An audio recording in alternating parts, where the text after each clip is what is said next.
আজ দিনটা খুব স্পেশাল। যাচ্ছি একটু ও বাড়িতে। কী কারণে স্পেশাল বলো তো?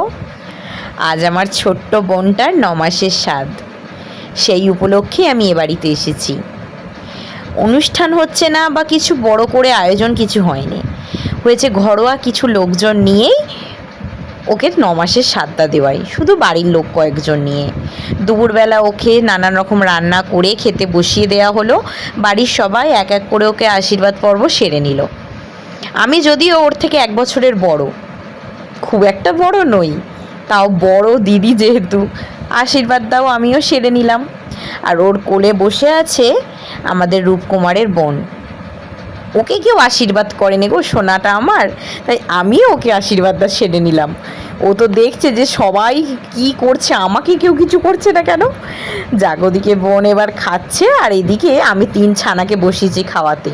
রূপকুমারকে, মা বুড়িকে আর আমার ছানাটাকে এক টেবিলে 3 জনকে বসিয়ে 3 জনকে একসঙ্গে খাইয়ে দিলাম। এরপর বাড়ির ছেলেরা সবাই খেয়ে নিতে আমরা বাড়ির মেয়ে কজন মিলে এক জায়গায় সবাই মিলে বসে স্যাটারস্যাট করে খাওয়া হয়ে গেল। কি অপূর্ব সব রান্নাবান্না হয়েছিল। ঘরোয়া আয়োজন এইভাবেই মিটলো। দিয়ে একটুখানি বিকেলে রেস্ট নিয়ে চলে এসেছি বাড়ি। এইভাবে কেটে গেল আজকে সারাটা দিন। খুব তাড়াতাড়ি মাসি হতে চলেছি যে আমি যে এখন আনন্দে আত্মহারা।